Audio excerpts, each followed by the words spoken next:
really transformational process when you're translating a book. For me, that was my personal experience. And also just connecting with the ideas and the author. There are a lot of challenges for me, it being my first book, and Portuguese was not my first language, but English is. But what I found interesting about this being my first experience was that you really, for me, I connected with the ideas, and that's what really helps through the helps with the whole translation process, I suppose. And for me, I think that this book and the ideas was really important, especially in this time. Um, it really talks about a lot of concepts that are important in today's world, as well as presenting the ideas of conscientiology in a very accessible way. So that was my experience with the book. I hope that everybody has a chance and an opportunity to read and connect with the ideas and the author as well. Thank you, Michiko. Jeffrey?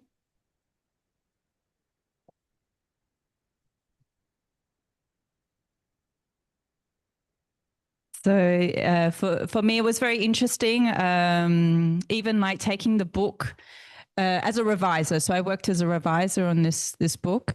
And for me, knowing that so many people had worked on it, you know, that it had actually been, I think, quite a few years by the time that I got the book. And I felt this importance of helping to, you know, finish that journey with the book. For me, that was at the forefront of my mind, that, you know, so many people had contributed. And it was a very interesting process, really enjoyed it, connected with the topic, something that even now it's more present in my mind, you know, thinking about it. You know, after you read a book, it changes you in the end, right? If you connect with the ideas. And of course, like, just, you know, the one of the issues, you know, one of the issues to be solved was even the translating of the term. You know, how were we going to translate this term, which makes so much sense in Portuguese, but how would we translate it to English? And this is, of course, the dilemma of the translators. Yeah, but we managed to do that. And it's great. I think the result, you know, it passed through the hands of Jeffrey, and, you know, and we know that it's going to be a good, have a really good quality in the end. And as Mashika was saying, you know, it's written in a really accessible language. And it's an introductory book. So, you know, it's so important for them to be more introductory books of conscientiology in English and other languages as well. So very nice. Yeah, I'll just add, it was really, because it's all about decluttering, being well organized, letting go of stuff, recycling things, and that whole feeling pervades through the book. And as a reviser, you get that real sense of clarity and cleanness about it all, right? Like, no unnecessary stuff. And it was just such a pleasure to work on because of that influence in our lives. Okay, thank you very much to all of you. It was a pleasure. And let's move on to the second book in English. So now it's the time of Life Goes On. Life Goes On is this lovely book by Betânia Abreu, the author. The book was translated by Beatriz Sea, which is supposed to be in the room as well. Yeah. Yeah, very good. Yes. Very good that you could make it. Thank you so much, B. And it was revised by Jeffrey Lloyd. Yeah. The lovely cover and also the layout of the book was done by Virgilio Neto. So I would like to call Betania Abreu to give us just, an idea of what the book is all about. And then I would like Beatriz to tell us how it was her experience translating the book. I'm sorry that we don't have time enough for putting everyone talking. So we're trying to do just 2 people per book. Okay. So Betania, hello. Hi, everyone. Life Goes On is a book that tells my personal story. It contains many of my out-of-body experience, which began shortly after my husband passed away in 2012, at a time when I was still unfamiliar with Conscientiology. In this book, I share 144 assisted assistential projection. The book has been having a profound impact, and it is a special joy for me to see this work translated into English. I believe the assistance will expand enormously. My heartfelt thanks to everyone who collaborated on this multidimensional project. Thanks, very thanks. Thank you so much, Betania. We think this book has legs or wings. I don't know, because it's being translated in many languages. We launched last year in Spanish. We are launching this year in English. It's being translated in Italian and French, hopefully also Romanian, and life goes on.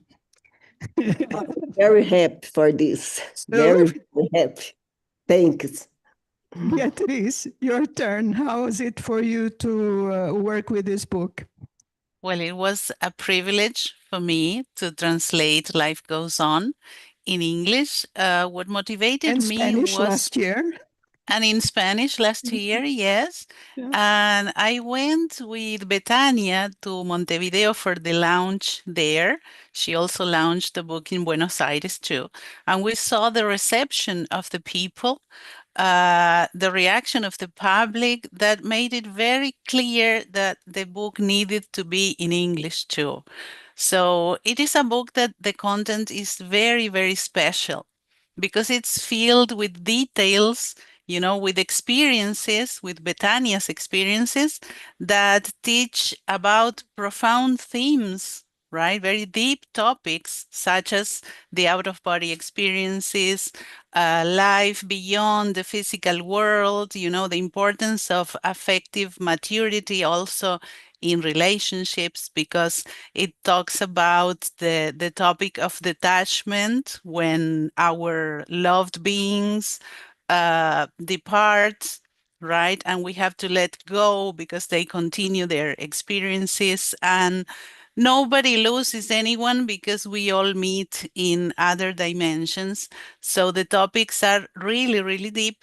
But one thing that I admired about Betania's writing is the way she tells a story, right? She's so clear and so engaging that you want to continue reading, and she explains things in a way that makes you feel part of the narrative, like she's all the time considering the reader in mind. So, yeah, and this is reflected when she talks about the book, because every time she talks about the book, the people approach her, they all want to know more, and they share experiences because they identify with her journey. So it's a book that I hope it can reach more people, being now in English, right? And well, the experience translating, there was always trying to preserve her style of communication. And the book is also full of details about Brazilian culture, places and names of objects and things that are important in the story. So it was very important to we tried to keep all those details in the spirit of the text. And I also would like to help Jeffrey because he did the revision, and this was essential to preserve those elements to ensure that the quality of the text of the final version flows naturally, allowing the reader a fluid reading experience. And well, one of the things, for example, that because when you translate, you involved in the content and many of the experiences you relate to those experiences. But just as an example, one of the things that was touching for me, you see the flower that is in the cover of the book, the poppies, that beautiful illustration.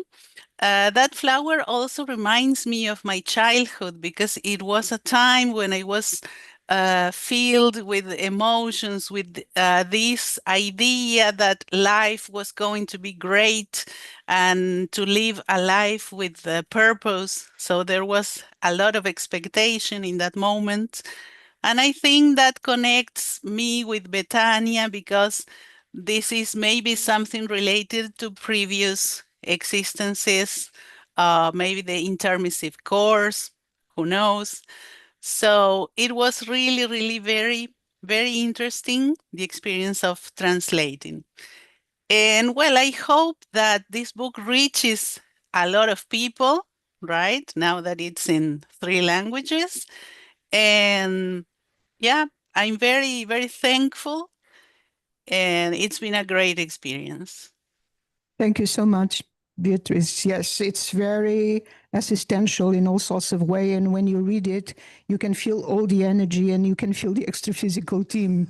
So this is precious, really. Okay, so now we are going to talk about a book in Romanian. So we have here with us Adina Opra, and she's going to tell us about the experience of translating Dr. Valdo Vieira's book, Our Evolution, into Romanian. And I hope she can tell us a little bit in English and a little bit in Romanian as well. So this book was translated by Adina Opra. It was revised by Mihaela Negurita, which should be in the room as well, and also Daniela Mares. And it was, the layout was also done by Daniela Mares. So Adina, up with you now. Oh, thank Here's you. the book. Thank you. Hello, everyone. Yes, this is Our Evolution. And I am always very fond of our last, in fact, latest book. Our Evolution is our last child, let's say. Our Evolution has been translated many years ago, and it was waiting to be published. But still, I thought it needed another revision. So I started reviewing it, and guess what? I ended up translated it again. Why? Firstly, because I'm different. I'm a different person now, very different from the one who translated Our Evolution almost 10 years ago. I think I have a better understanding of Conscientiology, and as all translators and reviewers know, translating Conscientiology is quite challenging. We simply cannot translate words. We need to translate knowledge, concepts, and well, many times this can be very difficult. People say that Our Evolution is easy. No, in my opinion, it's not. It's a fundamental book, but not a basic book. Contrary to first impression, Our Evolution is such a compressed, condensed work that it actually makes it very difficult. I have understood this only when I started translated, as I said before, for the second time.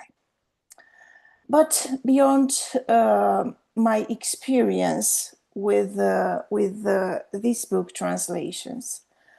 I want to thank to Daniela Mares and Mihaela Neguriță, who revised the book. Unfortunately, they could not join us today. It is vacation time in Romania, and they truly deserve a break after the huge amount of work they have done, and they will continue to do, I'm sure. I also want to mention the incredible work they have accomplished in editing another 3 books.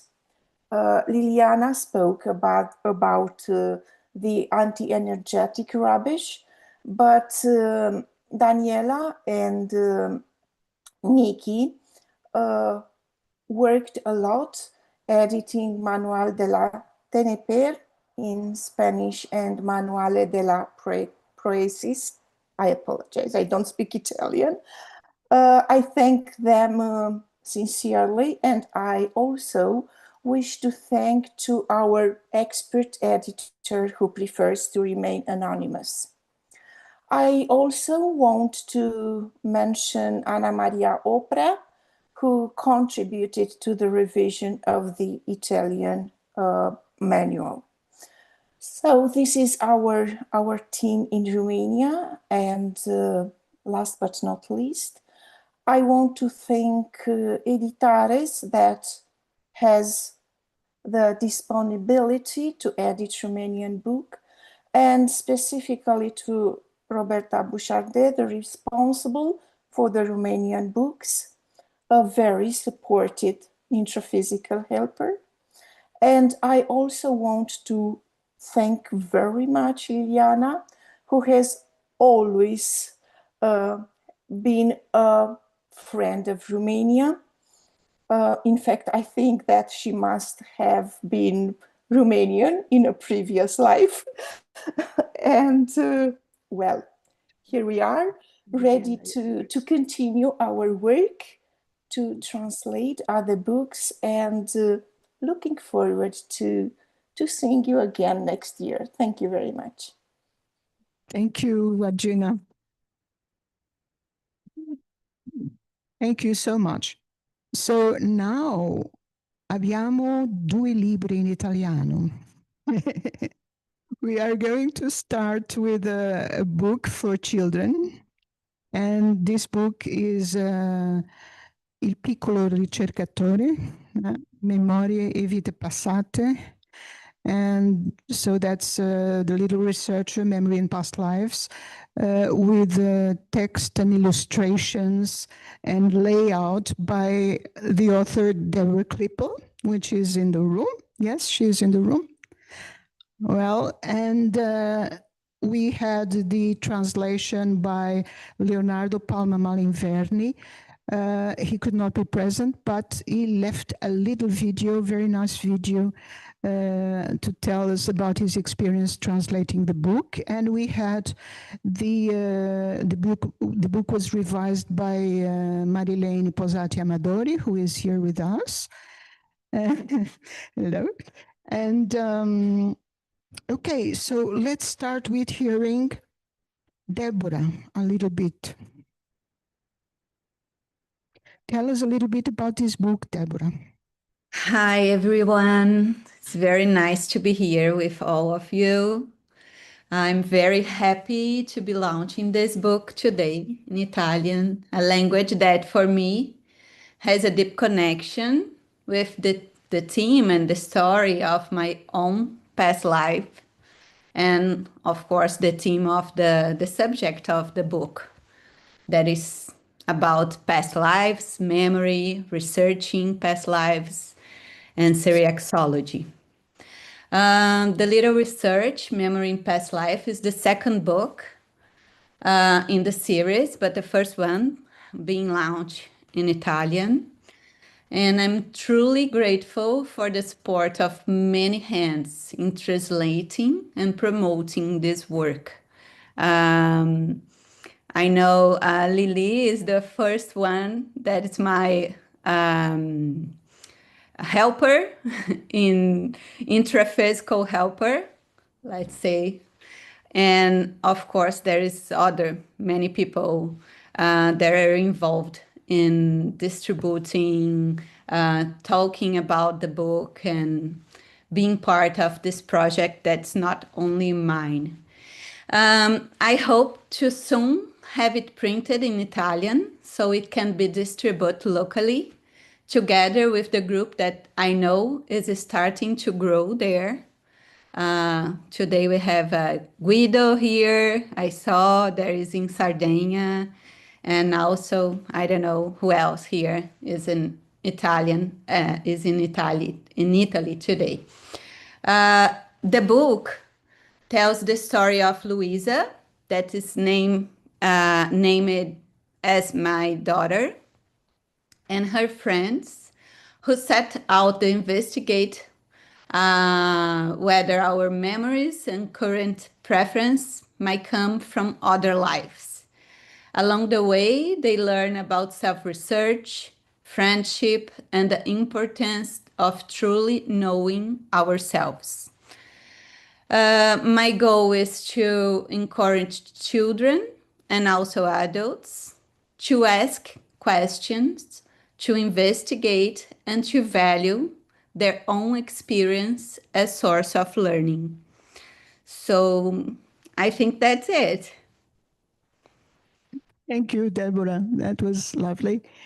And now I would ask our technical helper, Eduardo, to give us the video from Leonardo Malinverni, who translated the book into Italian.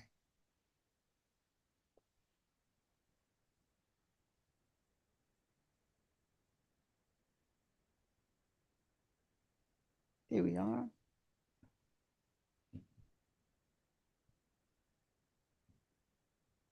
Sound.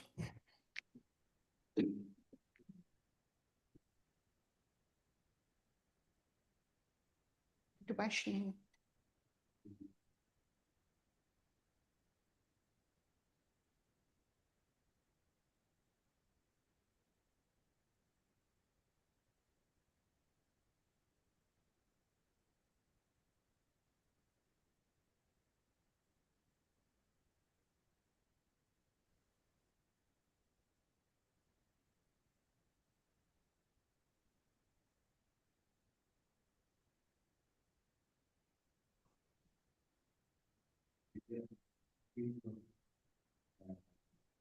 Notícia convém perché in questo merito della scrittrice, del modo in cui lei ha scritto, We cannot hear from here. Are we going to watch the video or just listen? That will be my comment. The video is not playing on the Zoom.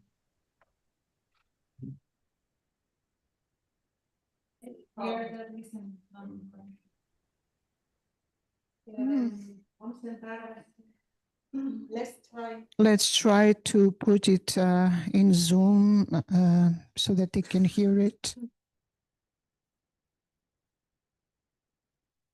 Or we can send the video later if we don't manage, but yeah, let's move on then. Maybe Marilene wants to tell us a little bit about revising the book. We will send it. We will send the video to all of you, okay, in the WhatsApp group. Marilene is here with us, so maybe she can tell us in Italian, in italiano, parla italiano, e explica aí como é que foi para você.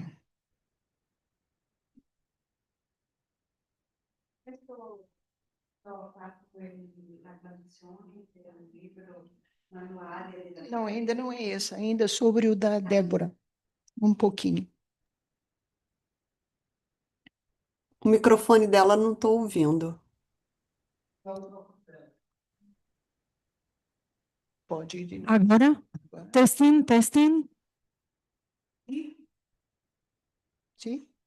Ok.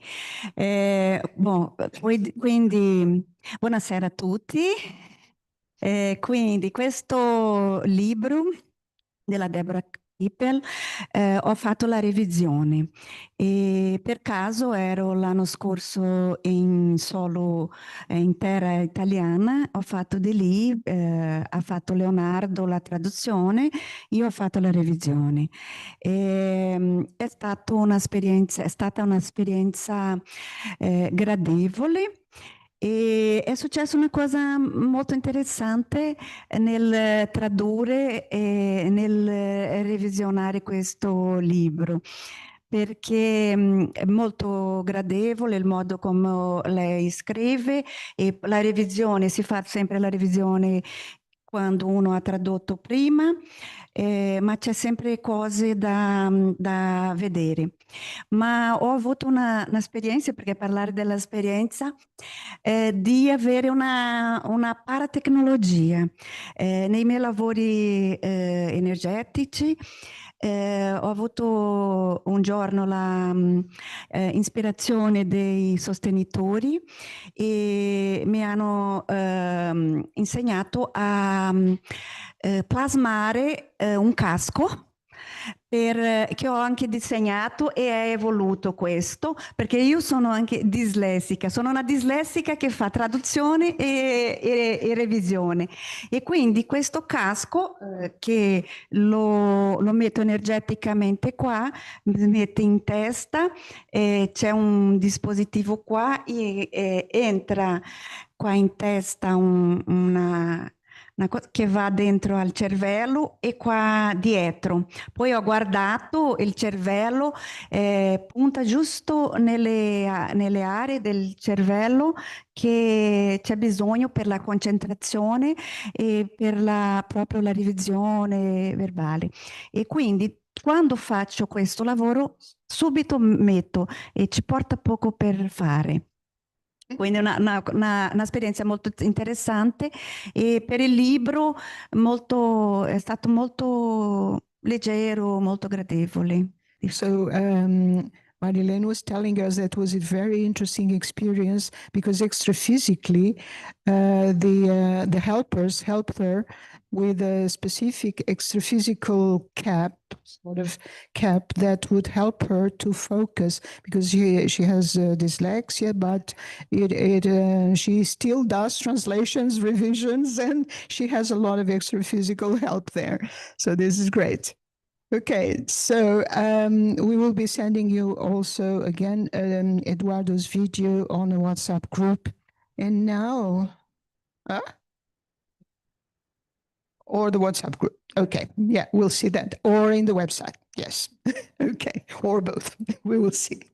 But yes, next we are going to talk about the next book in Italian, which is Dr. Valdo Vieira's Proexis Manual.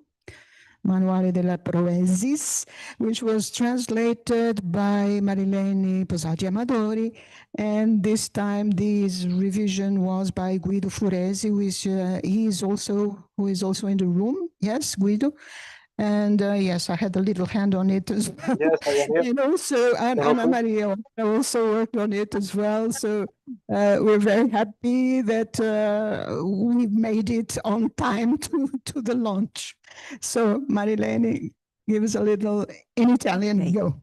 Quindi adesso sì, quindi è una lunga storia per la revisione del manuale della Proexis.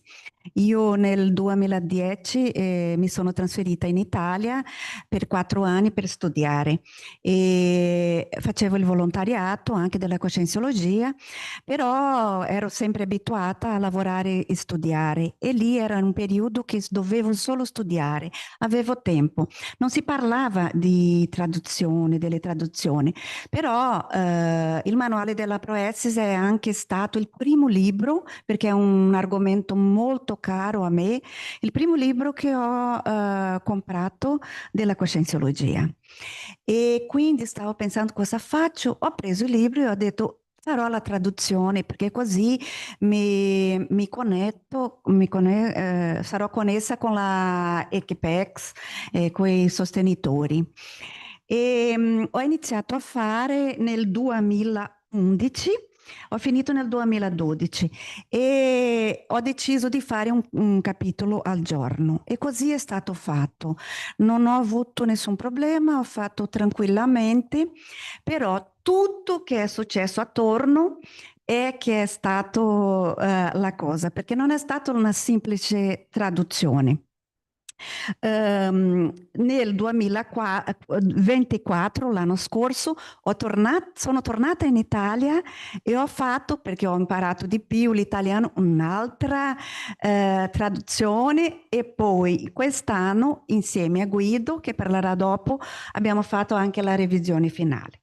Ma nel tempo che ero in Italia, questo mi ha connesso una cosa che io dico che la traduzione del manuale della Proesis è stato la componente di un sottofondo per invito alle coscienze, le coscex, a fare un corso intermissivo. Perché il mio parapsichismo si è ampliato e io ogni volta che uscivo di casa tornavo a casa piena. In quel periodo non facevo TENEPS, però dovevo fare il lavoro energetico quasi che tutto il giorno. Uscivo di via, tornavo a casa e era tanta coscex che erano incamminate a posti. Poi mi ricordo di extrafisicamente anche di portare bambini qua e là. Poi ho avuto anche, prima di tornare, dovevo fare l'addio a Firenze e un gruppetto diceva ma come, questo personalmente, come vai via, un'altra volta ci lascia, ci abbandona qua, un gruppetto che piangeva e io a questo punto ho detto ma senti, fate come me, guarda il mio esempio, andate via, andate a risomare, uscite di qua. Alla fine è stato proprio un lavoro extrafisico molto grande e proprio mi ricordo e credo che è stato davvero, è un libro che uscendo adesso sarà il password, l'impronta per tante coscex trovare il cammino della conscienciologia. Quindi è stato un lavoro molto importante. Il tradurre è stato molto tranquillo, però l'attorno è che è stato molto impegnativo, perché proprio se non facevo, anche ero così energeticamente, perché mi consumava tanto. So I will just summarize that the most interesting thing maybe about translating the book, which was she translated it more than once. A few years ago she started, and then last year she did it again, now in a different way. Because she knows a lot more of Italian and of Conscientiology for sure as well. But the work that was done extraphysically was very interesting with different groups, including groups of children that apparently, well, she at least inside of them challenged them to be reborn again sometime soon. And this Manuale della Proesis will surely help them as well when they are reborn, when they are resumated. Very good. Guido, tell us about your experience. You can speak Eccomi. in Italian if you Oh want. sì, grazie, è più facile per me. Buonasera a tutti intanto. Sì, è stato, intanto ringrazio sicuramente Marilyn perché ha avuto molta pazienza con me, perché diciamo che per molti passi di questo manuale appunto abbiamo avuto lunghe discussioni notturne, perché il mio tempo più che altro disponibile è sempre la sera e quindi abbiamo lavorato quasi sempre di notte fino alle mezzanotte, anche oltre molte volte. Intanto la ringrazio per avermi invitato in questo lavoro, perché lei mi ha invitato in questo lavoro in un corso fatto con Apex, il primo corso di Alghero sulla Conscientiologia, appunto, che abbiamo portato qui ad Alghero insieme all'OCE, insieme a tutto lo staff di Apex l'anno scorso ad ottobre. Quindi diciamo che è stata poi Marilena a chiedermi appunto supporto e poi appunto convalidarlo con il resto della vostra squadra. Quindi la pazienza anche di Liliana, immagino, per poter rivedere poi questo lavoro.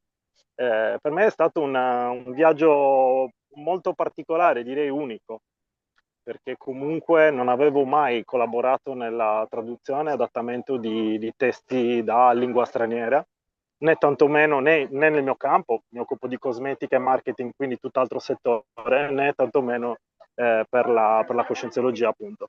È stato un viaggio anche arduo, perché comunque il manuale è stato scritto da Valdo sicuramente in momenti anche della sua vita diversi, con uno stile di scrittura molto complesso, che magari molte volte è molto più chiaro in portoghese che poi tradotto. Quindi trovare poi anche l'adattamento giusto delle frasi e della dialettica italiana con quella del portoghese che intendeva poi anche Valdo come metodo, come suo metodo, non è stato una cosa semplice.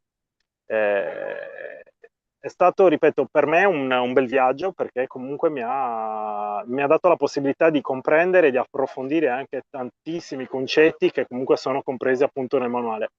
È sicuramente il manuale più importante, a mio parere, per quel che riguarda l'ingresso nella coscienziologia, anche perché la Proesis è proprio la porta di accesso alla coscienziologia. Lo dice Valdo, ma lo diciamo un po' tutti nel settore.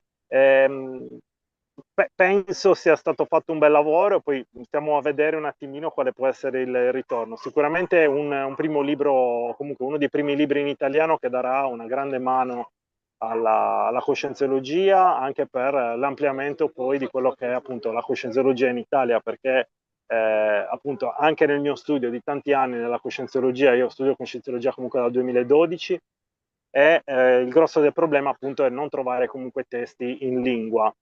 E ora questo è, diciamo, uno dei primi passi, e questo secondo me è anche una pietra miliare, perché lo ritengo uno dei libri comunque più importanti del settore. Questo è, diciamo, il fondamento, Okay. ecco, la porta d'accesso. Sorry to interrupt you. Thank you so much. Yeah. Just very shortly, because we are running late, okay?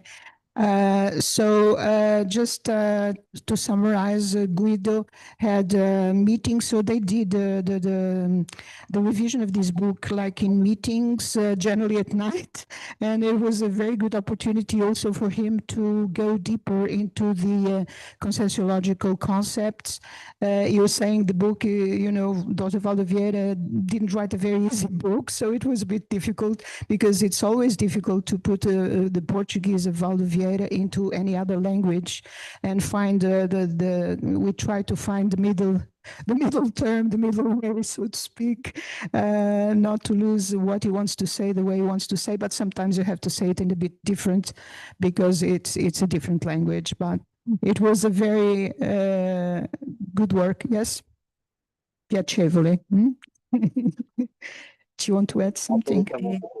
Solo per dire che nelle mie ricerche in Italia ci sono argomenti che sono molto conosciuti anche perché altre linee ci lavorano molto. Per esempio, vita passata è una cosa molto comune di parlare, già è molto abituale, parapsichismo, fenomeno, però proessis in questo senso non si vede mai e quasi non si parla mai di questa cosa di anche missioni di vita, quindi collegata alla coscienza e all'evoluzione non si parla. Sembra proprio che loro stanno guardando tutto attorno e ci manca proprio questo filone, questa via.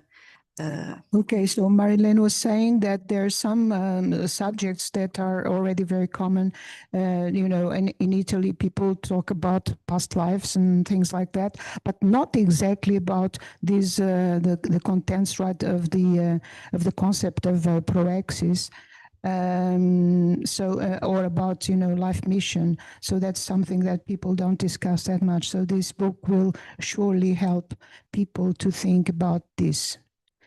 Right. Thank you so much to both of you. Grazie. And now we are going to French. Nous avons en français un livre en français. Ça, c'est le glossaire français-portugais, glossaire des termes de conscientiologie.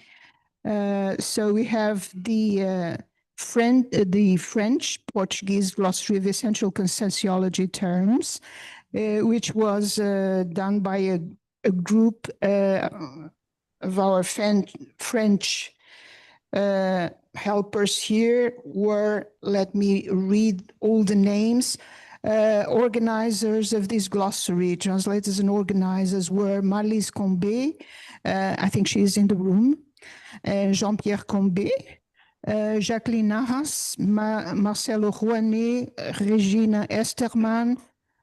Regina is also in the room, I think. Malu Lindman, or Maria Lucia Lindman, she is also in the room, and Anna Alexandrino, I'm not sure if she is. She is. Very good. So unfortunately, you cannot all talk about it, but I think that Malu is going to tell us a little bit about it in French. Okay? Malu? Oui, oui, bonjour à tous. Oui, c'est moi et c'est aussi ma collègue Régine qui va parler un petit peu, mais elle va parler en portugais. On a fait les duos. Mais avant tout, je voulais dire que c'était un honneur faire partie de ce groupe. Un groupe très soudé, très amical. On était assidus dans nos rencontres. On a créé toujours un champ énergétique très propice à l'écriture, au débat. C'était vraiment un honneur, une expérience enrichissante. Et surtout, ça m'a attiré l'attention à la rigueur qu'il y a eu notre seul natif, qui est Jean-Pierre, Combé. Il a été vraiment top. Il ne s'est passé aucun mot s'il disait que le français n'allait pas comprendre. Non, ça peut pas être comme ça parce que les Français vont pas comprendre et ça peut pas être possible. Donc, il était, non, on va trouver autre chose. Et ensemble, on disait, oui, tu as raison, on va voir qu'est-ce que c'est mieux de faire. Et on partait comme ça, en très bonne humeur. Et on trouvait les mots. On a eu des occasions. Je voulais juste citer un mot qui a été un problème. Bon, un problème, c'était difficile la traduction, que c'est le mot tares, la tarefa do esclarecimento. Pourquoi? Parce que le mot tâche, ça veut dire tarefa, et c'est la tarefa, mais c'est aussi une tâche, uma mancha en portugais. Donc à la fin, on disait non, ça ne peut pas être ça, on va chercher. Et on a passé 2 mois et 2 mois à chercher ce mot.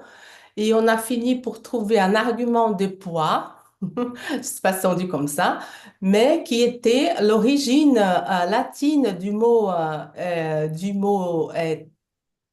je vais prendre ma colle, taxare, qui est latin, taxare, qui est parti au français ancien, de task, et après c'est dérivé le task du anglais. Le français, c'est devenu tâche, il a perdu le S, il gagnait un accent circonflexe, et ça passait tâche. Donc, on a vu que le mot tâche pourrait être traduit en place du mot tarefa, parce que dans tout le parcours, la étymologie de ce mot, on a utilisé plus comme tarefa que comme manche. Donc, finalement, on s'est dit, d'accord, batemos o martelo e ça fait exactement no dia 1º de agosto de 24. Eu notei tudo no caderninho. Esse dia, então, nós fizemos o grande momento. Let me just briefly translate what you said. So it was a very pleasant task to do this as well. But yes, just for one neologism, you spent like 2 months discussing among the group. And the only native of French is Jean-Pierre Combé. And it was very interesting, all the discussions and all the investigation that you had to do. You discovered the origin of the word that you wanted in Latin. So that became easier to find after 2 months. And sometimes, yes, it's like that with neologisms and different languages. You just have to get to a moment that, yes, let's vote or something. Because what is the best word, Yeah, it's very interesting, this work with neologisms. Yes. Regina, Regina, Et does she want? finalement, le mot pour tare, ça a été tad, qui c'est la tâche d'éclaircissement. C'est très simple. Ok, C'est très bien. c'est ce qui m'a donné, on a dit, bon, il y a 4 lettres. Les pluriels, c'est un S. Tous les cognates, c'est facile à faire. Donc, on a adopté ça. Bon, dans l'avenir, on verra. Et après, bon, c'était ça, c'est ce que je voulais dire. Nous espérons aussi que ce glossaire va apporter des excellentes énergies et intentions, surtout pour ouvrir, pour débuter les travaux de la conscienciologie en France, que c'est un travail hard. Il faut beaucoup aimer la France, il faut aimer cette langue. Et je pense que le glossaire, il est là, fait avec plein de bonnes énergies. Et pour terminer, je voulais juste évoquer quelques penseurs français qui ont énormément apporté à ce pays, qui ont fait devenir ce qu'il est aujourd'hui. Et parmi ces Français, il y en a énormément qui sont déjà dans la conscienciologie, comme on sait, comme Émilie Littré, Honoré de Balzac, Charles Richer, Denis Diderot, Jean-Jacques Rousseau, Alembert, Descartes, Élisabeth d'Espérance, tous ces mots que je parle, Camille Flammarion, Montesquieu, Lévi-Strauss, Marie Curie, Beauvoir, Émile Zola, Sartre, Piaget, Poincaré et Louis Now Pasteur. you are evoking a lot of people. Now we said Traduire maintenant. ethology. J'ai évoqué toute l'allée des génies qui sont français. Comme ça, Okay. personne n'a été laissé de côté. Et Yes, voilà, and we donc like to study them. We like to study them, don't we? Yes, so I would like to call everybody's attention because this is the first book that we publish in French, and that is very important. French has been a very difficult place to start the conscientiology work. We tried a couple of times before, and hopefully it's this time, it's now that we are going to do it. And this book being a glossary, which we really want to bring glossaries in every language to help all the translators and revisors for all the books that are next, and your group, which is a big group, like over 10 people translating books. So hopefully next year we will have many more books launched in French. So we're very happy with that. Regina, would you like to add something? Eu vou passar a palavra para Jacqueline Narras, en français. Ok, merci. Jacqueline. Oui, bonjour à tous. C'est un grand plaisir de pouvoir vous parler aujourd'hui. Et je pense que les consciences extraphysiques sont extrêmement heureuses aussi. Pour ce travail, ça a été vraiment un fruit de beaucoup d'efforts de cette équipe qui a été exceptionnelle, l'équipe intraphysique. Alors, Marlise Combé, Jean-Pierre, qui a été fantastique, Marcel Rouanet, toujours déterminé, Malou, qui notait tout avec beaucoup d'attention, et Anne-Alexandrine aussi avec les suggestions. Enfin, tous ont été vraiment fantastiques pour pouvoir avoir cette supération d'un défi très grand que c'est atteindre les Français en général. En fait, les racines, comment tout s'est commencé, nous avons probablement...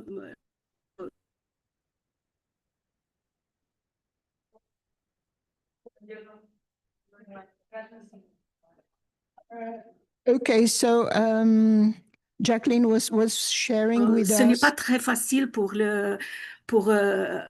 pouvoir communiquer cette idée, ce concept très avancé que nous avions en portugais, au français.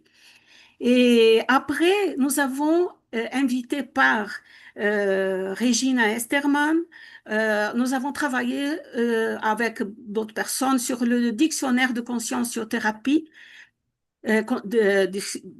dictionnaire de conscienciothérapeuticologie, non? C'est ça, je pense. Oui, c'est ça. Et alors, nous avons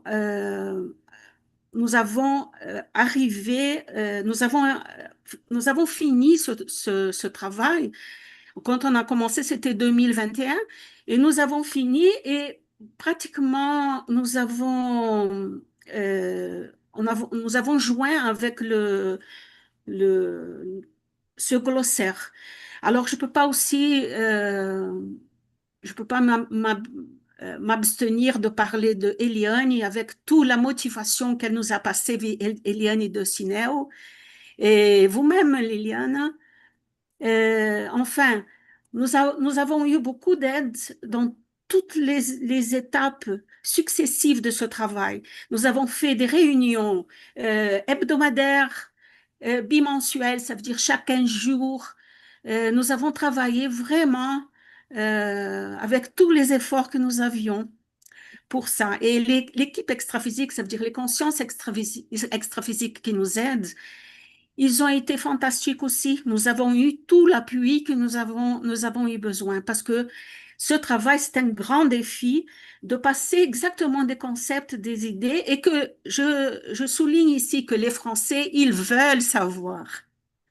Aujourd'hui, il y a une recherche. Ils veulent savoir. Le Français, il se demande déjà à propos de tous ces... Oui, à propos de tous ces phénomènes, alors quelle c'est l'origine et enfin, ils veulent connaître. Il y a beaucoup de gens qui parlent à ce moment, mais avec d'autres approches. Notre, c'est l'approche scientifique. Alors ça, c'est le plus important, ce que nous arrivons à apporter aux Français, que ce n'est pas un problème, ce n'est pas une question mystique.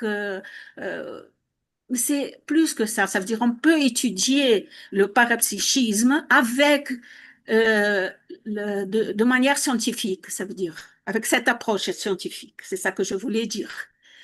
Alors, merci. Cette proposition, je pense qu'elle sera fantastique. Chaque fois plus, nous aurons des livres traduits et nous aurons aussi une reviste Conscientia en français avec des articles scientifiques et même si elle n'est pas encore prête et à disposition de tous, je vous invite à connaître.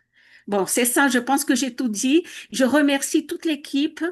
Merci. Et je me sens honorée de faire partie de cette équipe intraphysique et extraphysique.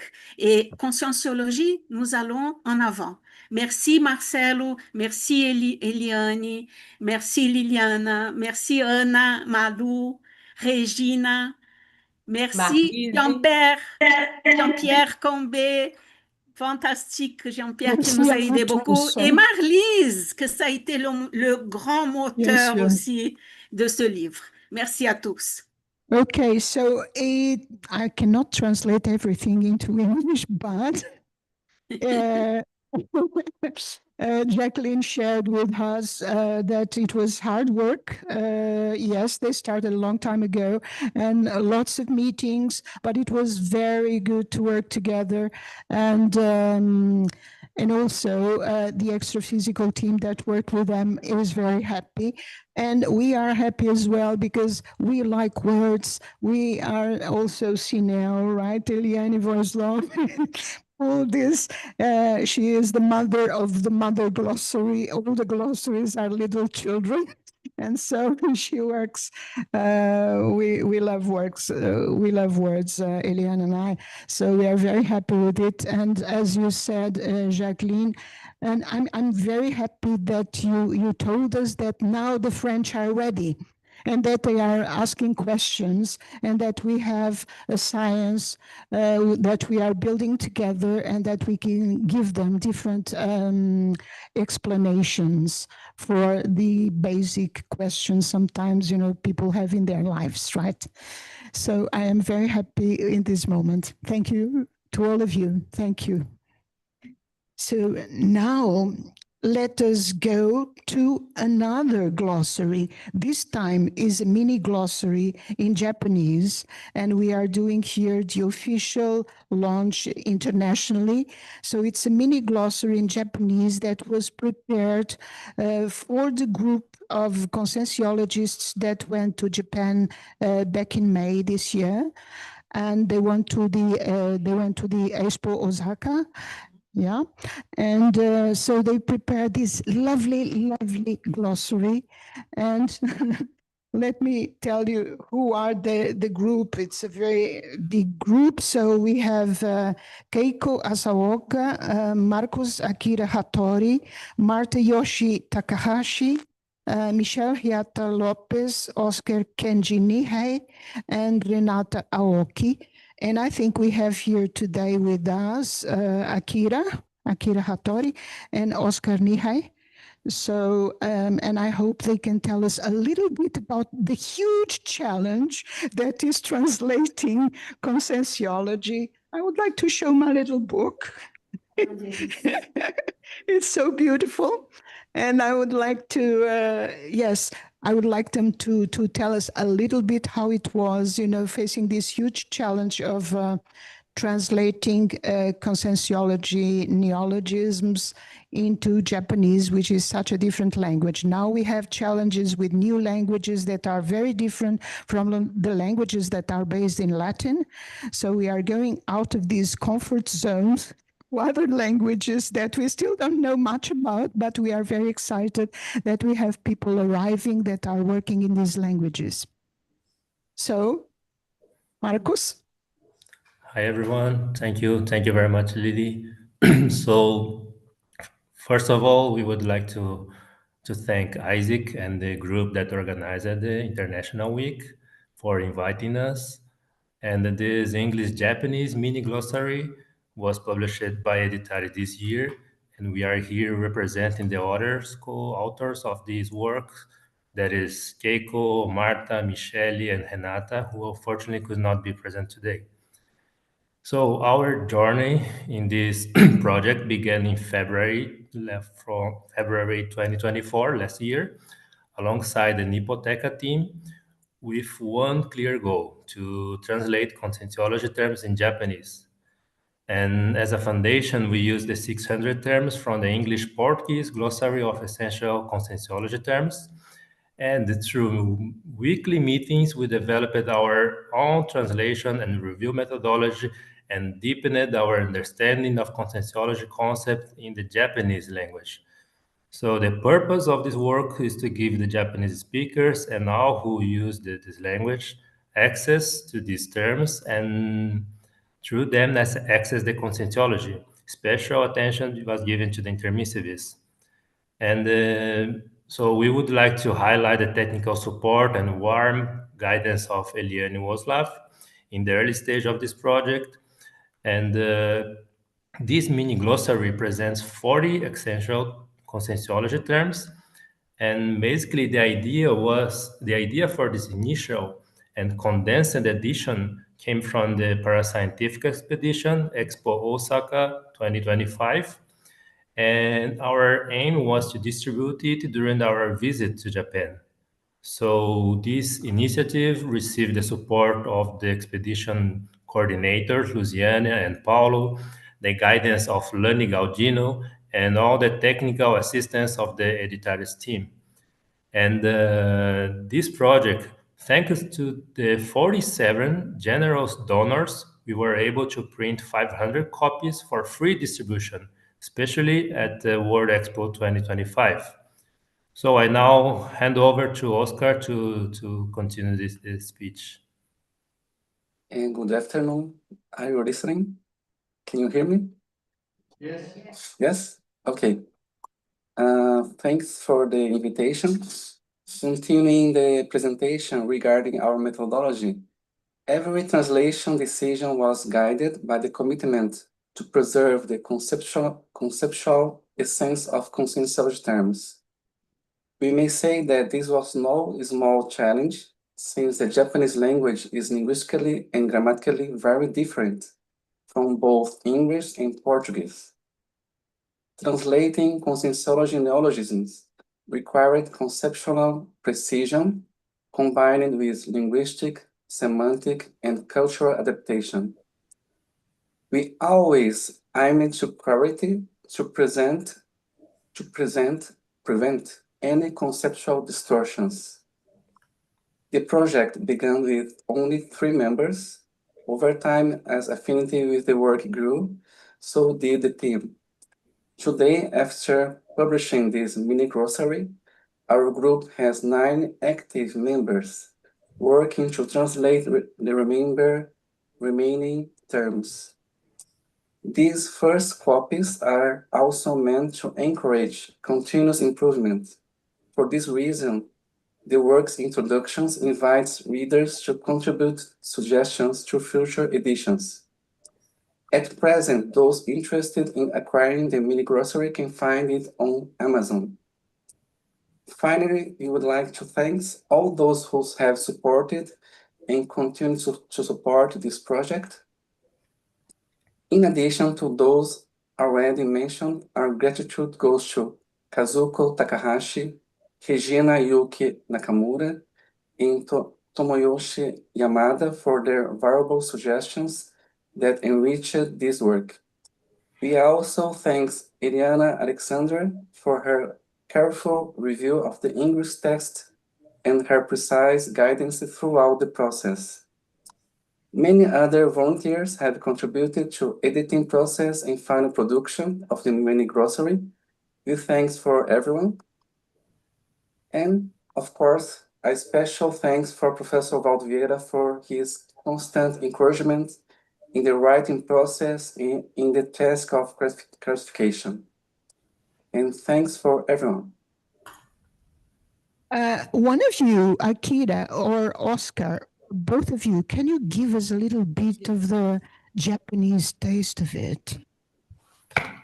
Japanese taste of it, of Tell us a some little knowledge? something.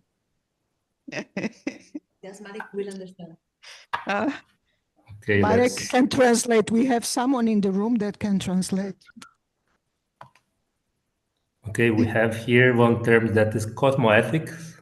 In Japanese is uchurinri. These terms, each terms, it was very hard to find exactly word to choose in Japanese. I think this was the main challenge, to have a consensus of which term we would use. So this one, cosmoethic is uchurinri. Nice one. What about you, Oscar? And Which yes, I one think would you choose one that is very useful is the conscientiology term, is ishiki kagaku. Ishiki means consciousness, and kagaku, the science, the study. So ishiki kagaku is the science of consciousness. Very nice. Very nice. Yes, thank you so much to you. And keep working. Right now we have to go until 600 so that we publish Yes, the we have a lot of glossary work. next year. Thank you. Thank you very much. Thank you. That is really nice. And now we are going to have also another very special moment. We are going to launch 2 books in Arabic. One of them is also the glossary, the famous glossary, which is now in Arabic and English, so Arabic-English version. And it was translated by Mohammed Alamasi, who is in Abu Dhabi. Mohammed, are you there? Can we see you? No? Mohammed, we have the revisor of the glossary here, who is Fatima Yaya. Come here to the front, please. Okay. Hello, Fatima. Tell us a little bit about the work with this glossary. We were in 4. I want to also tell you that it was a challenge also to do the layout of this book, and we wouldn't have made it without Eduardo Santana Medeiros, who is helping us here today also in the technical department. He was essential for this work. We worked together, the 4 of us, in the end for many months, every day, basically, and it was very good work. We were very happy to be in this team, although I don't speak Arabic yet. Now you speak Yet. But it was really very nice. Fatima, tell us a little bit about this experience. Assalamu alaikum. So, thank you all for this invitation, for being here, for translate. Thank you, Liana and Liliana and Magali, because they was the first people who talked to me about Muhammad. And really, I wasn't interested. But then Liliana told me, well, he's not from Abu Dhabi, he's Palestinian. So this was the password. My father is Palestinian. Yeah, this was the password. So my father is Palestinian, and I lived around the Middle East in many places. So I had waited for this opportunity for 22 years. 22 years ago, Professor Valdo, somebody told him that wanted to take the Conscientiology to Middle East, and Valdo told that person, no, you stay here. She's the one who will help to take the Conscientiology to Middle East. And then I make a very silly question like, oh, what do you think, which place in Middle East I can take the Conscientiology? And I remember that he looked at me like very angry, and he was like, are you kidding me with me? Are you making a joke? The Middle East is yours. So for 22 years, I tried a lot to translate the neologisms, and it was really very, very, very difficult because Arabic language, it's an extended language, extensive, and have a vast vocabulary. So I couldn't, like I tried for 10 years and I stopped. Then when Muhammad appeared in my life, in our lives, yeah, I talked to him, yeah. The first day I talked to him for 4 hours, like 4 hours talking to him. And I was like, oh, everything now could be happen. We decided that he will be the translator and I will be the one who will make the revision. But there was like a missing guy who will make the diagrams, you know, who will make layout and everything. Then I was like, what? And then one day I was I was in the coffee with Jacqueline, and we was talking about Edward Said, a Palestinian guy. And suddenly another guy who is Eduardo Santana, like, yeah, he just came in and he said near us, oh, I'm new in Conscientiology. Remember? Yeah, I'm new in Conscientiology and I'll do this and this and this. I just looked to him and I told him, I don't know what I'm telling you now, but you are from the group. 2 days later, I talked to him. Hey, do you want to be the one who make the revision and, you know, the layout and the book in Arabic? And he accepted, you know, and here we are, you know, here we are. So I couldn't I waited for 22 years for Muhammad. I didn't went to Middle East. Middle East came to us, you know. So it's you can translate the books of Conscientiology to English, to Spanish, to any other language. But, you know, for Arabic, there are only 2 persons in this planet in Conscientiology that speak and write Arabic. And it's Muhammad and Fatima. So, and you know the names, you know, it's so yes, I'm shaking. I'm shaking. I'm too excited for this moment for all.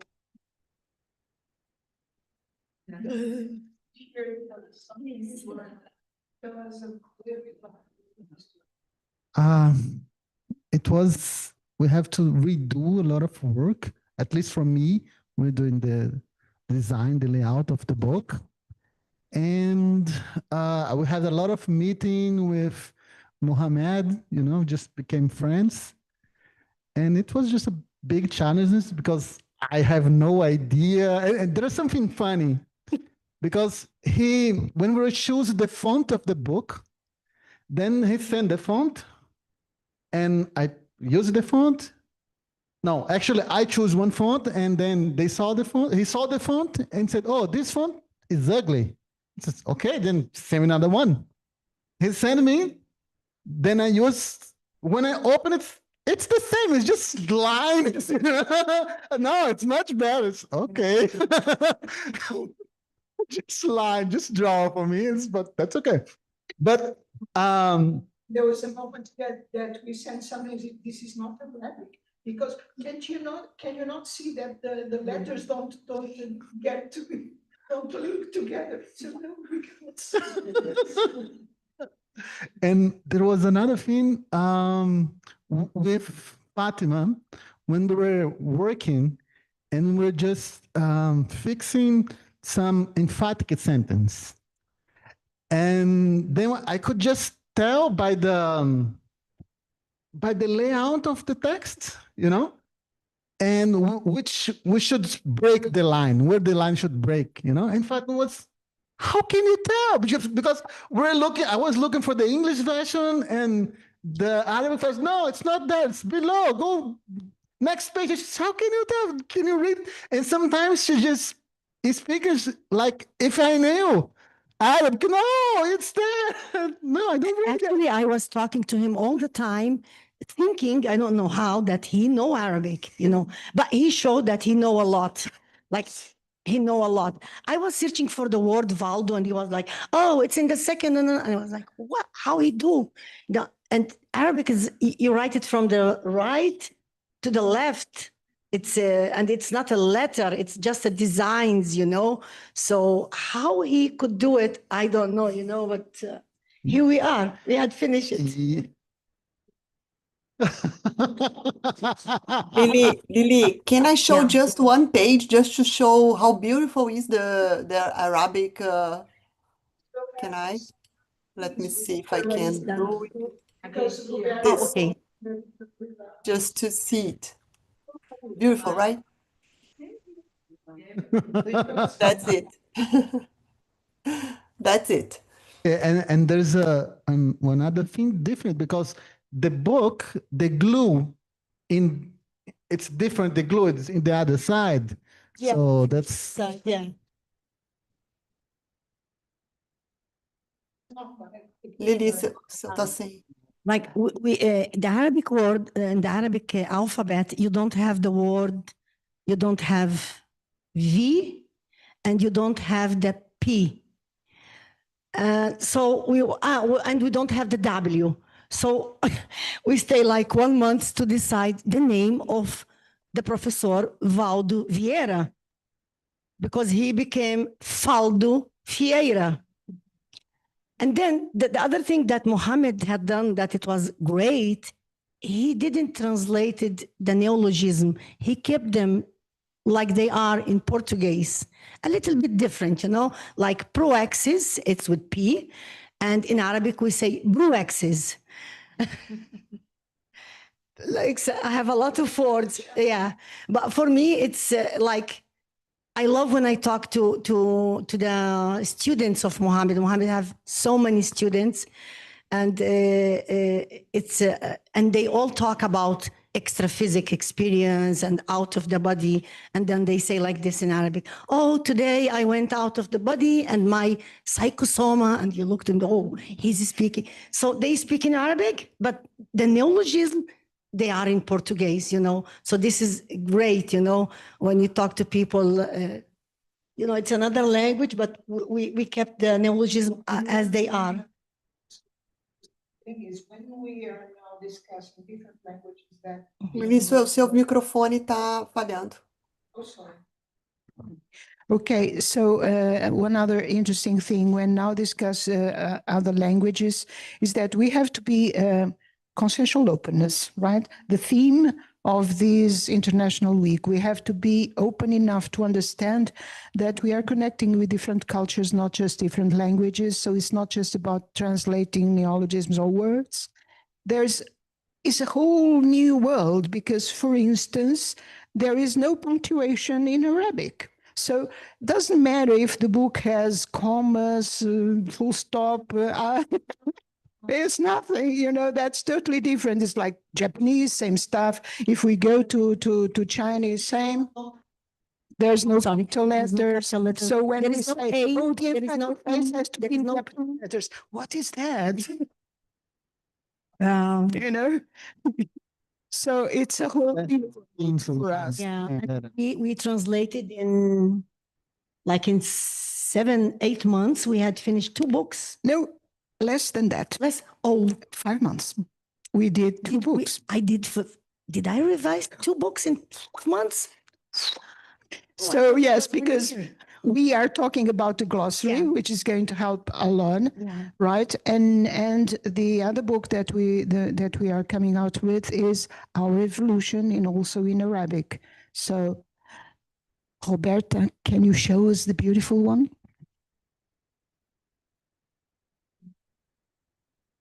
One funny thing very, very hard workers here is that in the previous book he wants to put we have the index of the books, right? The words in the index, and in ours no doesn't make sense. That doesn't make any sense, especially because the printed book there is just like not allowed to print in some books, printed books.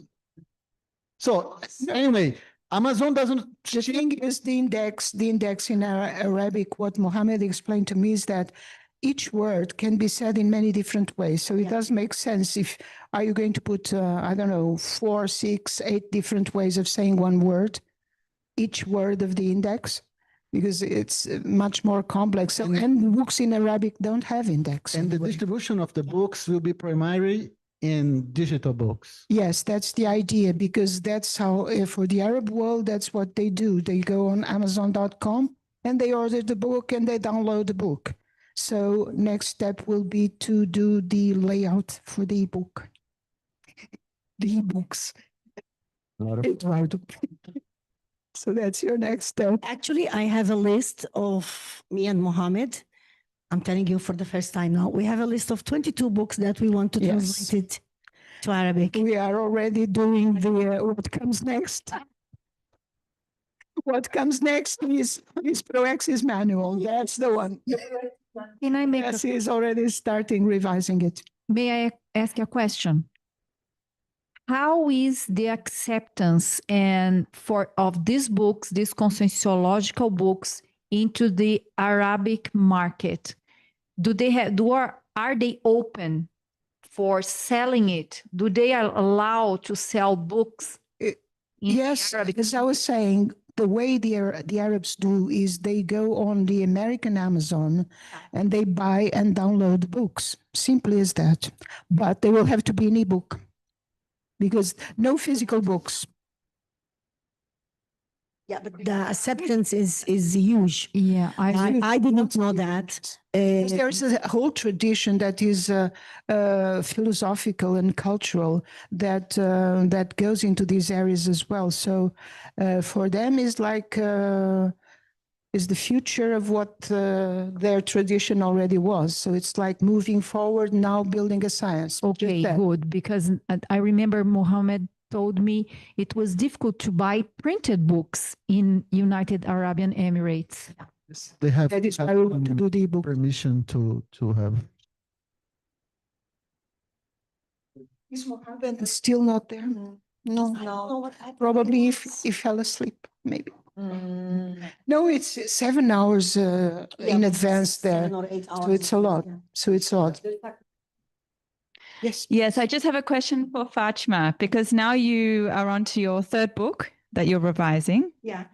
Have you noticed that it's over time, that it's become easier, the process? Like now you feel like you're more familiar with the translation of the words, like from the glossary, like each time, like what have you noticed this progression? Yeah, actually it wasn't difficult for me to translate from Portuguese to Arabic, because I can say that my first language is Portuguese, but I went out from Brazil when I was 7 years and I stayed like 20 years in Middle East. I studied there, I have university there, and it's a language that I fall in love with Arabic. And the first day I was there, I looked to my mom and I told her, I'm in my home. And she was like, no, your home is in Brazil. And I was like, no, I know this is my home. So I'm translator always, because my father was speaking Portuguese very bad. And my mom was speaking Portuguese very bad because she's half Brazilian. She born in Brazil, but she's Germany. She studied German all her life, German Jewish. And my father is Palestinian Muslim. So I was the peace between them. When I was like 15 or 16, I was already translated in Brazilian embassy in Kuwait from Portuguese to Arabic and from Arabic to Portuguese. Yeah, that's why maybe we took, I thought we took 1 year, and she's telling me that I took 5 months. You know, much less than that. It's so easy for me, the Arabic, you know, it's something. The neologisms. Yeah, even the neologisms. We didn't change the neologisms. It's stayed the same in Portuguese. So it's not, you know, but I have something I can't get out from here without telling this. My last 5 years, I was in LA, Los Angeles, and I was deciding to left everything here and go back to Los Angeles. In January of last year, I came back to Brazil after 5 years, away from Voluntario, away from Conscientiology, away from everything. And I came back to sell my house and go back to United States. And in this moment, I meet Betânia Abreu in a course. And then I have a projection that somebody came to me and told me, you have to translate the book of Ferreira to Arabic. I didn't know who is Ferreira. But I went to eat with Betânia. I didn't know that she's Ferreira. And I told her, wow, I have an experience in the course. And somebody's telling me to translate the book of Ferreira to Arabic. I don't know who is Ferreira. And she was like, nice to meet you. It's me. Everything began with the book of Betânia. I read the book in 20 days. And in 20 days, I was every day going out of the body to the hospitals of Gaza. And I was the only one who was talking to the children. And I was like, oh, you didn't die, or can I help you fixing your leg or your neck or something like this?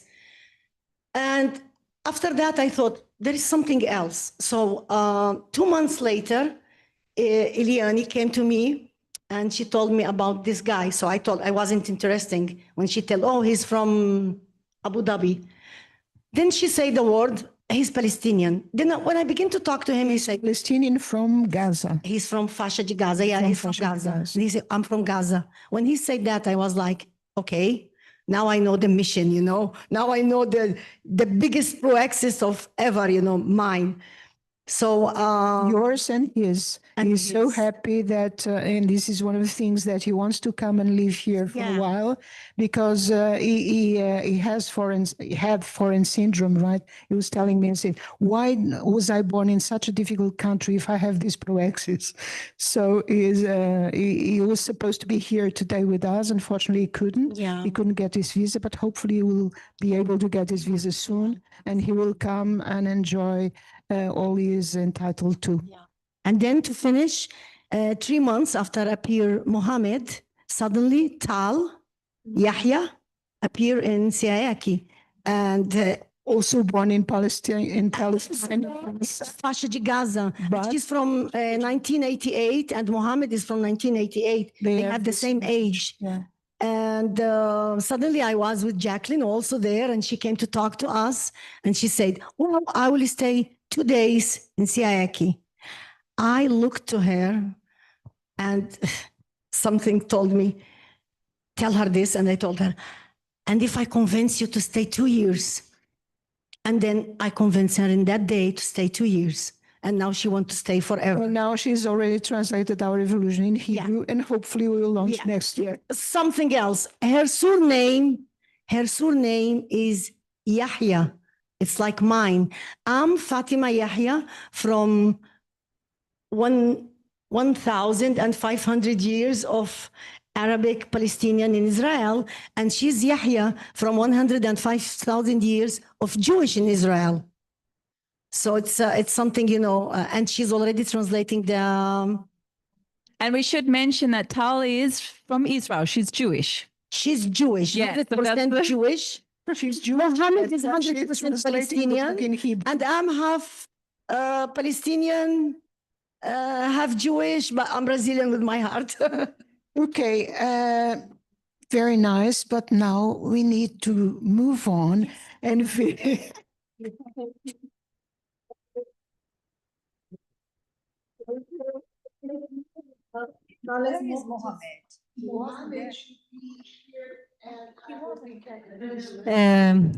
Let's. Yes. And now Virginia is going to introduce Spanish. Spanish that is very near, right, to Arabian world. So, vamos a cambiar el idioma para el español. En español tenemos 3 libros para lanzar. Un cuarto libro que me gustaría anunciar que va a ser lanzado en las próximas semanas y después tenemos una sorpresa. Entonces, vamos a comenzar con Cecilia, es la editora, nuestra editora de EDITARES, que nos ayudó en los libros. Cecilia, ¿estás ahí? Y también Roberta, queríamos agradecer a las dos por todo el apoyo que nos dan siempre por motivos de EDITARES, ¿no? Entonces, los libros son ¿Qué es Conscienciología? Del profesor Baldo Vieira, Manual de la TENEPER, del profesor Baldo Vieira y Salud Conciencial. Cecilia, ¿quieres comentar los 2 primeros libros del profesor Baldo con los cuales participaste? Y voy a pasar aquí el nombre, que es Conscienciología. La editora es Cecilia Roma y tenemos la traductora Mónica Cornicchi, que hoy no ha podido estar con nosotros, infelizmente, y revisora Estela Pedimonti. Las 2 son argentinas, de Buenos Aires. Ellas nos están acompañando desde lejos. Cecilia, ¿quieres comentar un poco sobre cómo fue la traducción del libro y todo el proceso? Sí, gracias Virginia. Bueno, buenas tardes para todos. Fue realmente un honor poder trabajar con estos libros, especialmente que es la Conscienciología, porque es la primera edición que se hace en español. Fue un trabajo realmente muy interesante. Saben que el español y el portugués tienen vocabulario muy similar, y eso también a veces genera algunas dificultades para encontrar las palabras correctas con el sentido que se le quiere dar. Bueno, ¿qué es la Conscienciología? Es fundamental tenerlo traducido porque no estaba traducido, a pesar de que estaban traducidos otros libros anteriores, como el Manual de la TENEPER, por ejemplo, el Manual de la Proexis, pero se necesitaba de este libro porque es básico, es el conocimiento básico de la Conscienciología, y uno a veces quiere explicarlo y necesitábamos de estos fundamentos, por lo tanto era esencial tenerlo traducido. Fue un trabajo muy interesante, de mucho acompañamiento con Hernani, que hizo la diagramación del libro, y bueno, y Mónica, que hizo también la revisión en español. Yo también después lo volví a revisar en español, porque bueno, uno siempre tiene que volver a revisar y ver qué cosas quedan, siempre hay errores, en fin. Hasta último momento siempre se hacen revisiones. Pero fue un libro muy amparado, que el proceso fue realmente, no fue complejo, hubo errores que hay que ir corrigiendo con relación específicamente al idioma, pero fue un libro que salió sin dificultades. Así que bueno, todo un placer trabajar con este libro junto con Roberta, que aunque no sea la editora, pero estamos siempre de la mano confirmando datos, verificando el histórico y todo lo demás. Y bueno, con los traductores en español que están siempre atentos para poder también discutir algunas revisiones específicas de los vocablos. Así que bueno, todo un trabajo interesantísimo, de mucho amparo y con mucho placer la producción de este libro. Muchas gracias, Cecilia. Nosotros estamos ahora priorizando la traducción, ¿no? Y el lanzamiento de libros del profesor Baldo. Todos los libros en español del profesor Baldo queremos lanzarlos cuanto antes, ¿no? Entonces esa es la meta de español, ¿eh? Para los próximos años, para los manuales, los tratados. Y el siguiente libro es Manual de la TENEPER. Ese libro fue traducido hace muchísimos años atrás. Lo que pasa que aquí está de nuevo. Hemos tenido que traducirlo nuevamente. ¿Por qué? Porque se había perdido, incluso no se podía ni siquiera volver a vender el libro. No teníamos el libro, como era tan antiguo, no teníamos ni siquiera el material para relanzarlo. Entonces, por eso tuvimos que volver a traducirlo, los traductores antiguos, no teníamos los derechos autorales, la Conscienciología, con lo cual esto es lo que ocurre a veces, ¿no? Que sin los derechos autorales no podemos venderlo. Entonces tuvimos que hacerlo y fue un proyecto del grupo ISIC, ¿no? De los traductores de ISIC. Entonces fue la primera vez que hicimos este proyecto y lo vamos a repetir con los próximos libros, que funcionó muy bien. Entonces fuimos 5 traductores, comenzando por Mariana Nieto, una traductora veterana que hoy no ha podido estar aquí, Estela Pedemonti, Lucas Limbrunner, argentinos, Nara Rosani, Suárez, Rosani, ¿no? Que está aquí ahora, ¿no? En la parte de traducción, que voy a pedir para que hable un poco de cómo fue el proceso de traducción en conjunto, y yo misma, ¿no? Entonces hicimos la traducción en conjunto, nos dividimos en pares para hacer la traducción, luego hicimos la revisión también en pares, lo que no veía uno lo veía otro.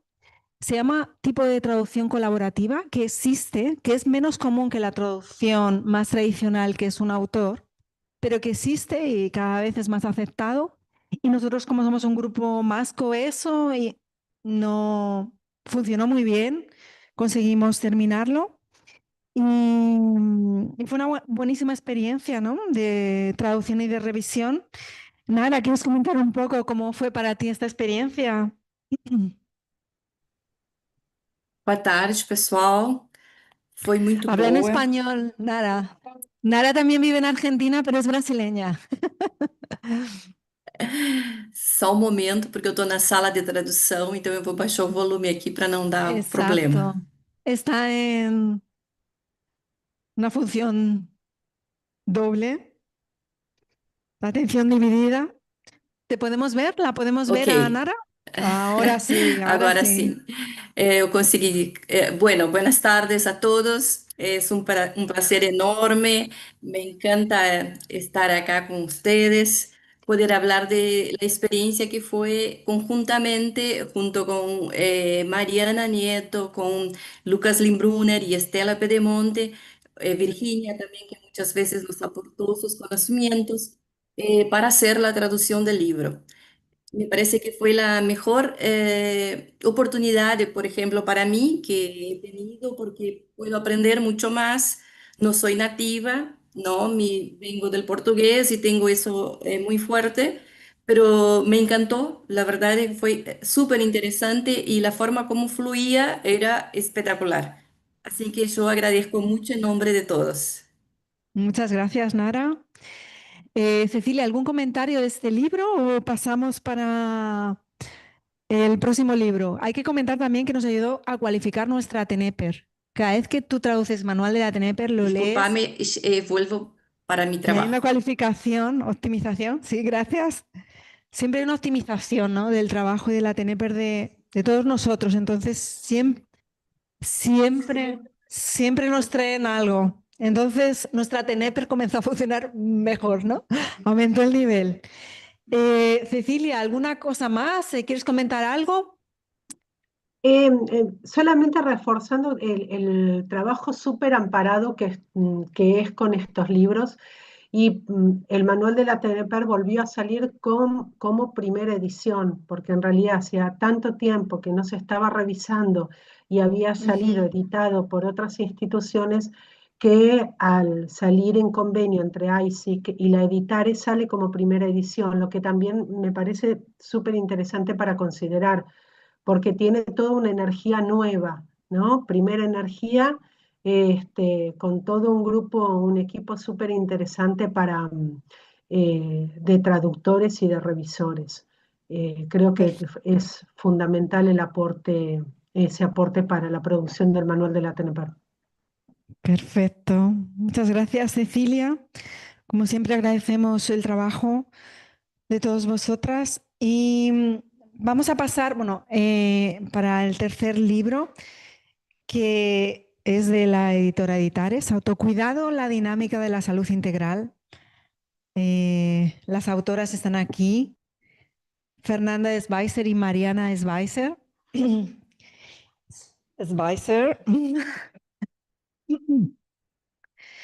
Bienvenidas a las dos.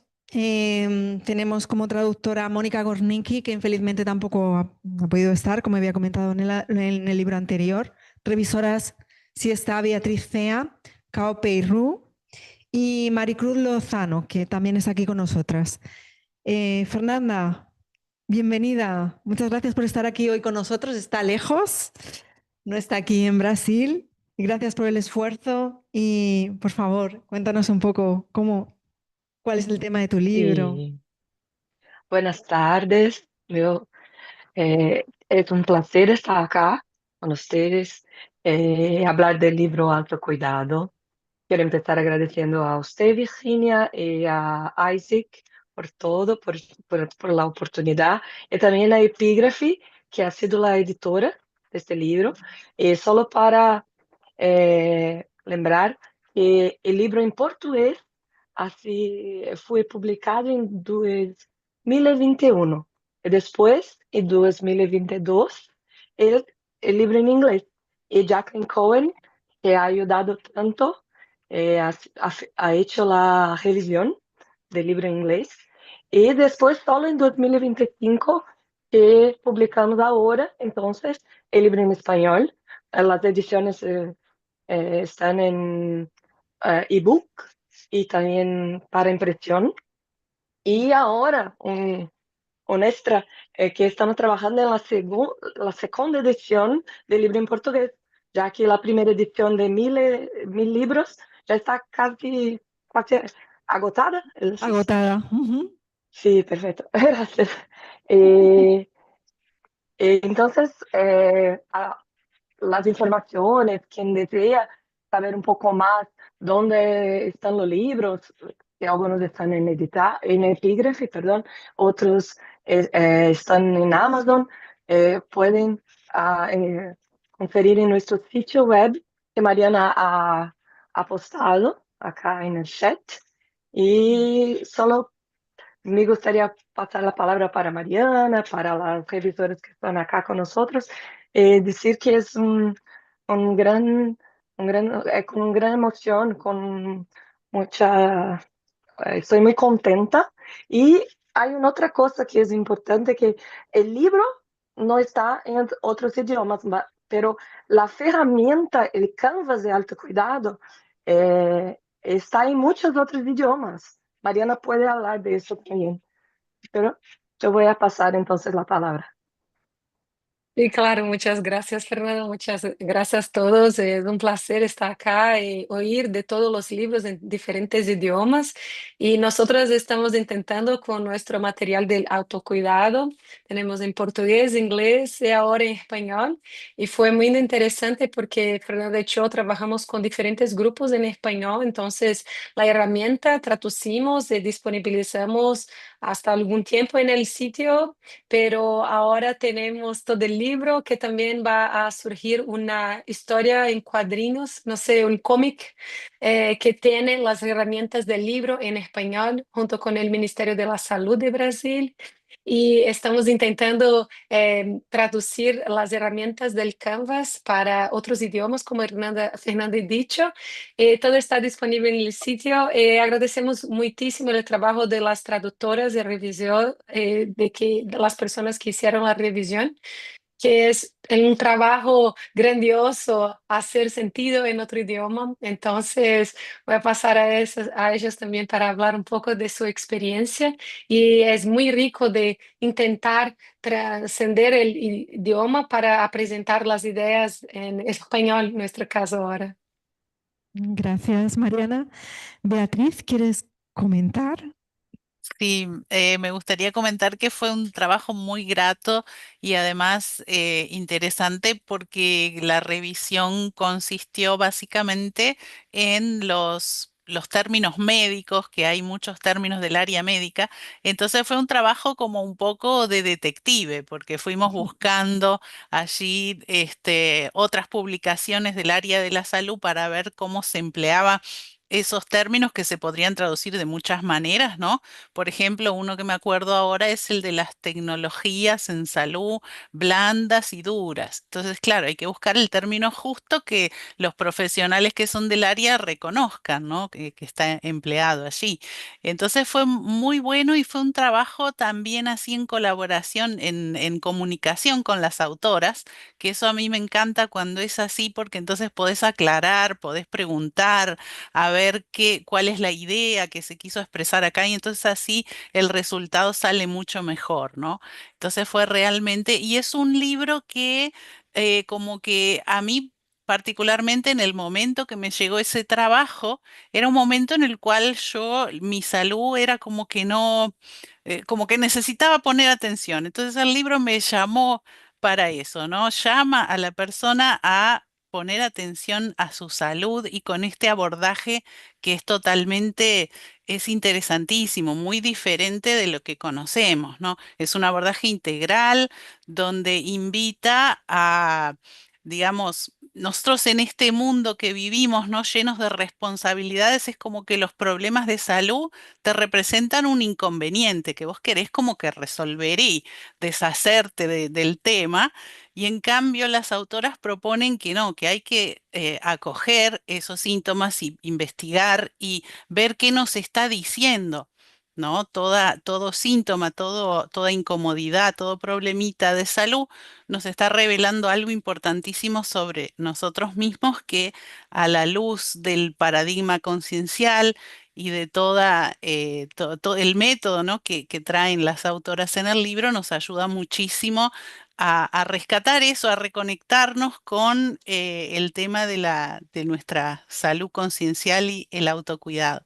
Entonces, muy agradecida de haber participado y bueno, es un libro que recomiendo que todos deberían leerlo, ¿no? Es muy, muy útil.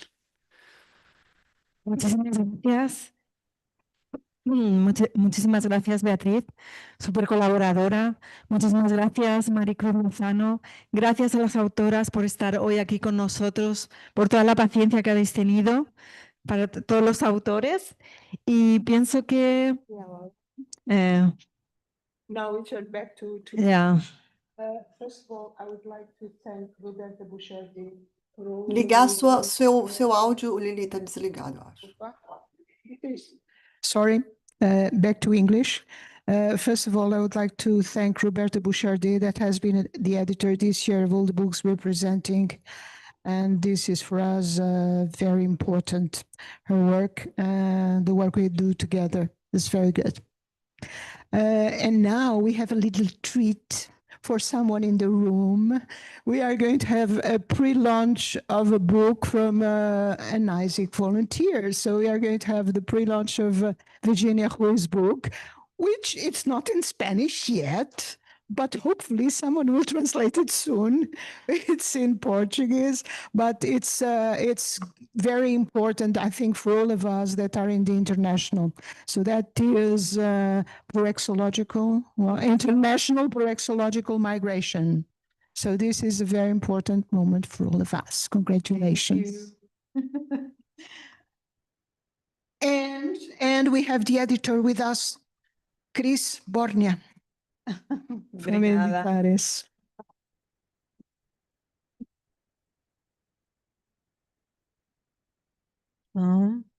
Podemos falar agora em português com tradução simultânea. Também podemos falar em espanhol, mas podemos falar em português, né? Que vai ter tradução simultânea para inglês e para espanhol. Então, Cris. Então, eu estou aqui representando a EDITARES e para convidar, né, a todos os participantes da Semana Internacional para o lançamento deste livro, escrito por essa dedicada autora, que é a Virginia Rus. O tema é Migrações Proexológicas Internacionais, Holokarma das Nações e Acertos Grupocármicos. É um livro assim que vai agregar muito à especialidade proexologia. É um tema inédito, é um tema internacional, né? Então tem tudo a ver com a Semana Internacional também. E o lançamento vai ser no dia 30 de agosto, num sábado, no Círculo Mental Somático.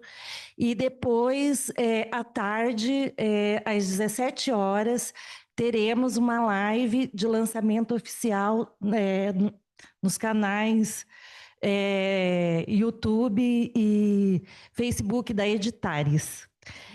Então, eu passo a palavra aqui para a Virgínia para falar um pouquinho só do livro e fazer esse convite oficial também. Então, estou muito contente de estar aqui com todos vocês, meus amigos, lançando, chegou ontem o livro, né? Então, lançando aí minha primeira obra, né? Desconográfica, que eu comecei a escrever em português faz muito tempo, porque eu queria escrever minha história, e aí, quando estava escrito, já estava em editar esse em português, já não dava para trocar, e eu falei, e agora que eu faço isso do internacional? Mas aí ficou assim, eu prometo vou fazer outros livros, muitos mais, em diferentes idiomas, sim. Sem dizer que é um desafio, né? Escrever outro idioma, né? Não, isso é por isso que eu digo dedicada, porque foi um processo longo, né? De trabalho de editoração também. E a Virgínia, nossa, ela é dedicada ao máximo, assim, né? Para que o livro ficasse, né? O melhor possível. Não, o melhor possível e ficou. E assim que ai, me esqueci agora. Mas eu acho que, assim, escrever em outro idioma que não é o teu, que não é o nativo, é um grande desafio. O português é muito difícil. Aí foi um grande desafio, porque já fazer o desafio de um livro é difícil, já em outro idioma. Mas como eu levo aqui muito tempo, né, morando no Brasil, para quem não me conhece, né, eu morava na Espanha, cheguei aqui por causa, eu fiz a migração por causa da ProEx, por isso meu livro se chama Migração Proexológica Internacional, porque é de um continente a outro, né? E eu falo aqui sobre o que é ProEx internacional, o que significa área internacional, o que significa o voluntariado internacional. Essa é a primeira parte do livro. Depois eu faço essa leitura sobre o Holokarma das Nações, ou seja, no sentido eu faço uma leitura da cultura, da mixologia, faço um análise parapolítico sobre o assunto, e depois entro na migração. E aí, eu, de forma didática, eu divido a migração em 7 etapas, né, com o saldo final, para eu avaliar de forma técnica como foi ou como tem sido minha migração, se realmente eu estou reciclando ou não.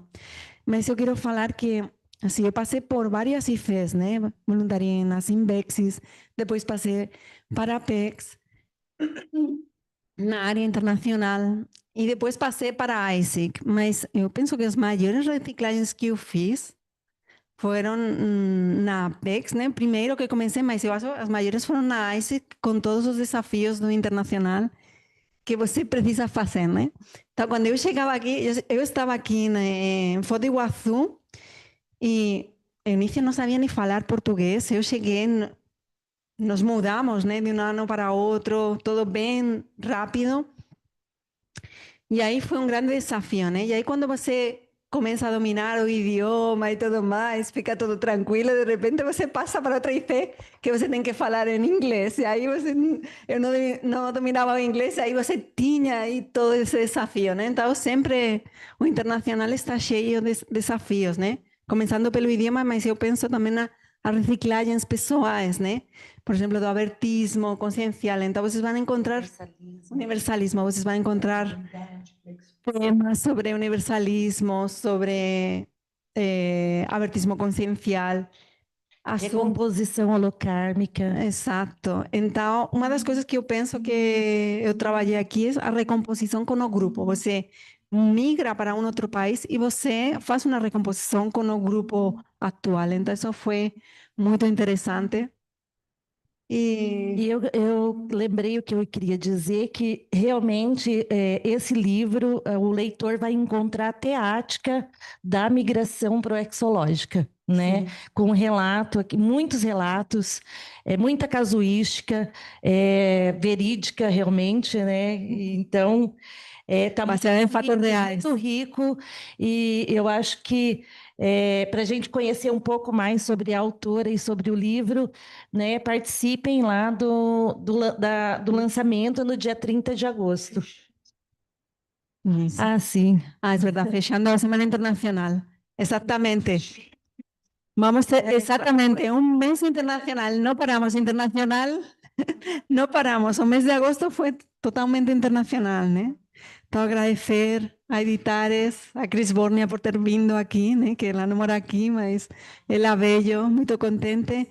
E muito obrigada a todos aqui por... E parabéns para você, Virgínia. A gente já está celebrando.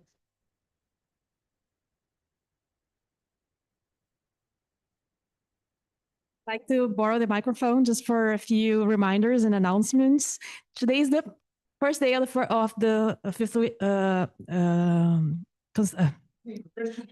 Now I forgot what I'm doing here. Let me sit down. We are tired. So we conclude the first day of our immersive week. Okay. For those who are in person, we now have the guided visit to EDITARES. Let's go. For those who are online, we'll meet again on Monday morning. And the in-person group will also have the field course this weekend, an immersive experience. So let's stay together and see you soon.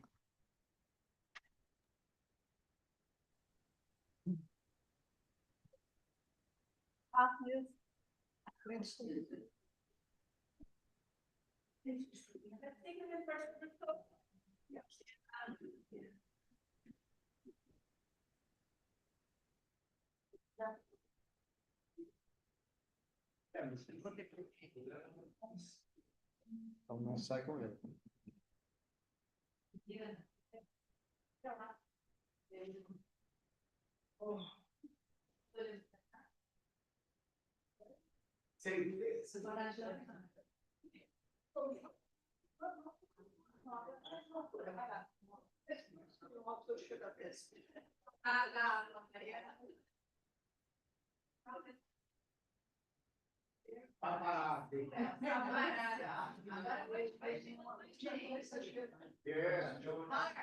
Mark, Jeffrey, Marilene,